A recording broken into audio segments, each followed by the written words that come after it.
26.000, ini khusus yang S2 dan S3. Kalau kita masukkan termasuk yang program baru dari Kemdikbudristek, Kampus Merdeka dan juga pendidikan vokasi, dan nanti ditambah lagi dari Kementerian Agama, segera begitu, angka ini sudah lebih dari 40-an ribu. Ya, karena ada program-program short course dari Kemendikbudristek, kampus mengajar yang mengirim mahasiswa untuk membantu pendidikan 3 bulan, 4 bulan di SD SMP yang terpengaruh karena pandemi. Begitu. Jadi ini udah lebih dari 26.000 yang kita beri beasiswa untuk S2 dan S3.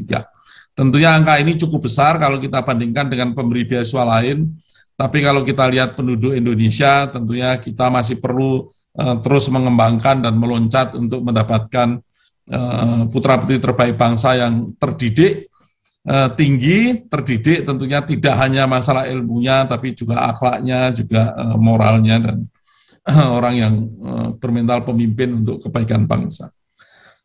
Ini kalau detailnya, tentunya mayoritas ada di program magister, sudah lebih dari 17.000, kemudian 6.000 lebih program doktor, ini luar negeri, dalam negeri. Kalau yang magister sedikit, yang luar negeri di atas dari yang dalam negeri. Kalau untuk doktor lebih banyak yang ada di dalam negeri.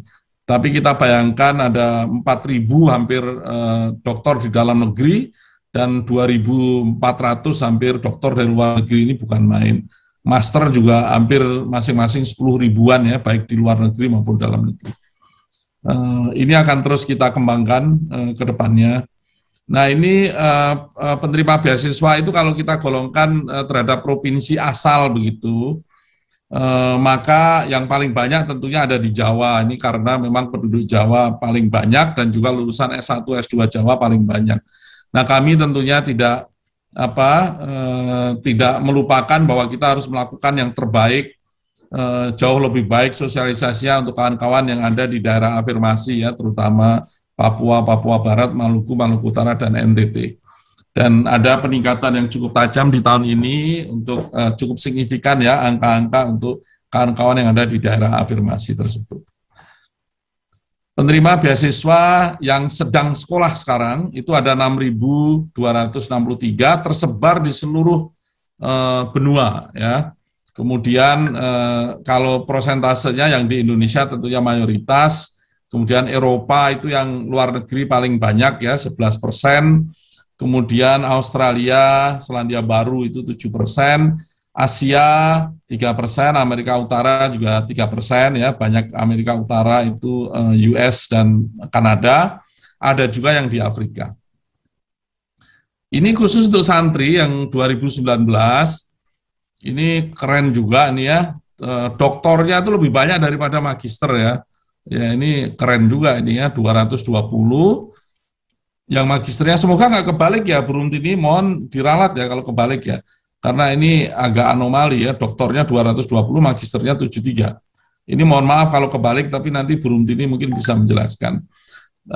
Tapi kalau ini betul ya, dalam negerinya 235, luar negerinya totalnya Inggris ada 26, Australia 17, Amerika 5, Kanada, Belanda 2, dan seterusnya ya, totalnya 293 ya.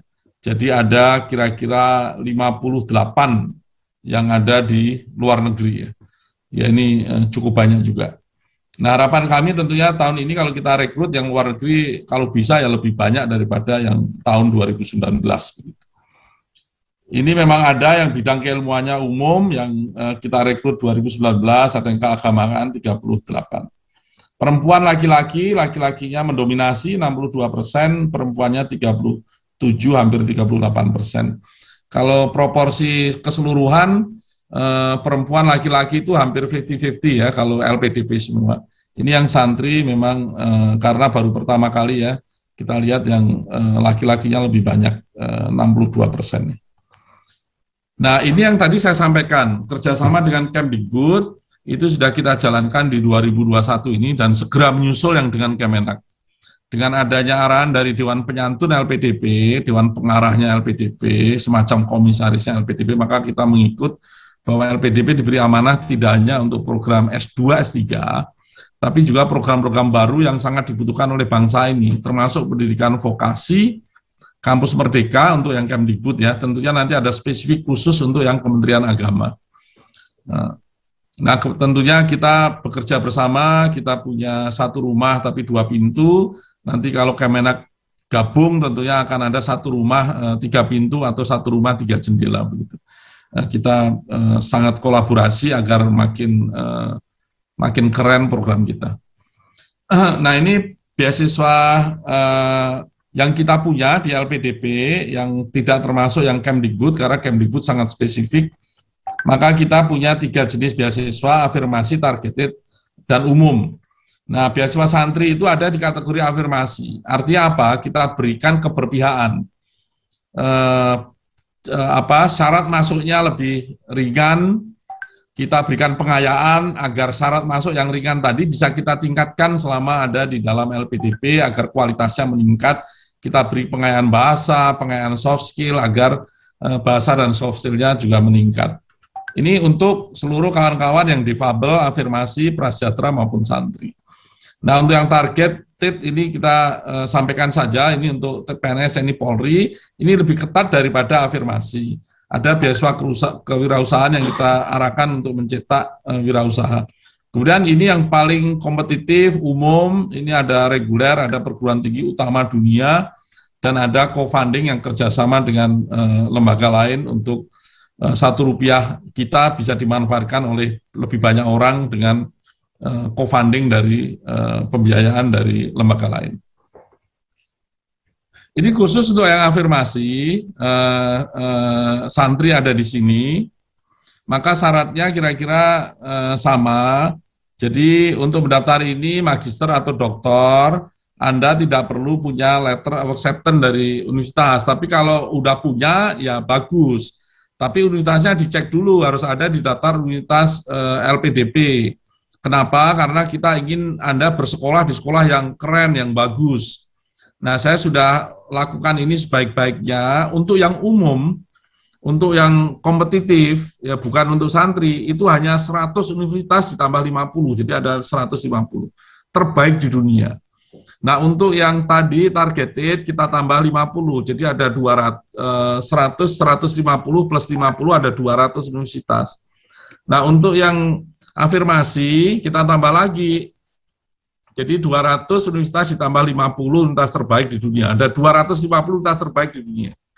Jadi kalau Anda masuk di universitas ini, program apapun di universitas itu udah jaminan ini sekolah bagus. Karena sudah kita kurasi, sudah kita cek rankingnya segala macam. Jadi tolong pertama kali lihat universitas apa yang ada di daftar kita untuk menjadi tujuan Anda mendapatkan letter of acceptance. Tapi kalau belum dapat letter of acceptance, nggak apa-apa, Anda masih bisa daftar. Nah, ini teman-teman, IPK-nya untuk magister 2,5, untuk doktor 3. Nah, doktor memang lebih tinggi karena memang syarat untuk masuk doktor memang biasanya ada yang minta 3,3, zaman saya dulu itu 3,3 skala 4. Jadi kita rendahkan dikit 3 untuk magister 2,5. Nah, syarat usianya 42 sampai 47 maksimal. Kemudian kemampuan bahasanya ini tentunya lebih rendah daripada golongan beasiswa lain. Anda bisa lihat ya, kemungkinannya banyak ya, bisa TOEFL ITP, ada TOEFL IBT, Duolingo tes bisa dipakai karena ini murah dan bisa dijangkau. Saya tidak ingin memberikan barrier to entry-nya yang sangat berat, sehingga Anda, ini kita berikan beasiswa afirmasi, tapi syarat masuknya berat ya sama aja. Anda mungkin nggak akan bisa masuk. Ini kita udah turunkan dan relax ya, artinya Anda bisa pakai Duolingo untuk mendaftar, sehingga lebih murah begitu ya, tidak semahal skor yang lain begitu. Ini kira-kira, jadi teman-teman, sahabat semua, para santri yang hadir di acara ini, menurut saya, nomor 1 yang Anda harus persiapkan, Anda harus dapat skor itu, salah satu dari itu dan memenuhi syarat. Yang dokter, kalau mau pakai Duolingo ya 75, kalau pakai IELTS itu luar negeri, maaf, 6 ya, Duolingo 95, ini yang luar negeri. Kalau pakai TOEFL IBT 61, ITP 500, ya, TOEFL itu bisa 66. Ini harus dicapai karena ini syarat untuk mendaftar. Nah, kemudian waktu setelah diterima, Anda belum tentu dapat LOE dengan skor ini, maka itu kita beri pengayaan bahasa. Sehingga bahasanya akan meningkat, sehingga nanti waktu mendaftar tentunya lebih pede untuk bisa diterima di universitas tujuan tersebut. Itu kira-kira yang paling penting ya. Letter of acceptance bisa nanti, tapi kalau teman-teman sudah punya ya syukur alhamdulillah, nanti prosesnya lebih cepat untuk sekolah kalau Anda diterima mendapatkan beasiswa LPDP. Saya pikir ini yang penting, tapi ini juga penting ya. Kira-kira LPDP menjamin lah Anda kuliah cukup punya uang saku, sekolahnya dibayarin, kalau yang dokter membawa pasangan, istri atau suami, itu juga diberikan support. Kemudian karantina sekarang kalau COVID juga disupport, gitu ya, asuransi lengkap. Teman-teman yang difabel misalnya ada, bisa dinyatakan itu juga akan ada dana dukungan. Jadi saya pikir pengalaman saya waktu sekolah di Amerika dulu, LPDP ini sudah cukup generous ya, cukup baik hati dari sisi support keuangan. Jadi jangan khawatir, kira-kira begitu. Tentunya ini untuk yang biasa hidup sederhana, ini sudah lebih dari sederhana. Nah ini prosesnya, sahabat semua, untuk kawan-kawan afirmasi, akan ada seleksi administrasi. Nah administrasi ini hitam putih. Kalau usianya lewat ya hampir tidak mungkin itu untuk lolos. Kalau IPK-nya lewat, nggak mungkin lolos. Nggak punya skor bahasa Inggris, nggak mungkin lolos. Gitu kira-kira administrasi. Nah, kemudian akan ada namanya seleksi substansi akademik. Ini biasa matematik ringan, logika, begitu ya. Deret hitung atau apapun ya, ini biasa semacam TPA begitu. Kemudian setelah lolos dari situ, maka akan ada interview. Ini terkait dengan kebangsaan dan terkait dengan kepemimpinan maupun akademik. Nah ini saya pikir kalau dari si kebangsaan, ya saya kira-kira percaya total lah dengan Gus Rosin gitu kan. Ini kawan-kawan dari NU rasanya kebangsaannya pasti sangat tinggi ya, lebih tinggi dari kebangsaan saya harusnya begitu. Ini tentunya bukan halangan untuk teman-teman gitu ya. Ini kira-kira kenapa seperti ini? Karena LPDP ingin memberikan beasiswa untuk orang-orang yang memang punya kemampuan akademik yang memadai. Ya kita tidak mencari yang semuanya jenius gitu kan, enggak. Yang memadai, kemudian mereka tentunya punya jiwa kepemimpinan untuk melakukan perubahan, perbaikan. Orang yang pantang menyerah, orang yang optimis, orang yang positive thinking, begitu ya, orang yang punya minat untuk berprestasi, begitu. Dan ini semua bisa diukur dari wawancara oleh psikolog nanti. Dan tentunya kami ingin mendapatkan putra-putri terbaik bangsa yang cinta tanah air, selalu ingin melihat bangsa ini bersatu dan maju sebagai bangsa besar yang tentunya ingin dihargai di antara bangsa-bangsa maju lainnya di dunia. Dan kita mampu, dan kita punya modal yang bukan main ya, Negara Kesatuan Republik Indonesia dengan Pancasila, begitu ya, kita bersatu dari seluruh suku bangsa, agama yang ada di Indonesia ya, bersatu dalam suatu negara besar yang kita tidak ingin negara ini tercapek-capek menjadi bangsa kecil yang kemudian tidak dianggap di dunia. Dan kita ingin bangsa ini terus maju dan bersatu untuk kemakmuran kita bersama dan kesejahteraan rakyat Indonesia semuanya. Kira-kira itu yang penting, ini proses untuk yang PTUD. Nah ini nanti yang saya sampaikan tadi, ini yang sedang berjalan sekarang. Tentunya untuk yang santri akan kita susulkan segera, dan kira-kira akan mengikuti irama ini. Nanti di akhir November atau di awal Desember akan sudah bisa kita tentukan siapa yang mendapatkan beasiswa sehingga mereka sudah siap-siap untuk sekolah di tahun 2022 ke luar negeri. Baik yang mau Januari, Februari ataupun yang biasanya adalah di fall yaitu bulan Agustus atau September. Kira-kira itu yang saya sampaikan, kemudian saya tentunya buka tanya jawab, tapi sebelum itu kalau Bu Rumtini sudah gabung, saya persilakan karena yang menggarap semua ini timnya Bu Rumtini sampai level teknisnya.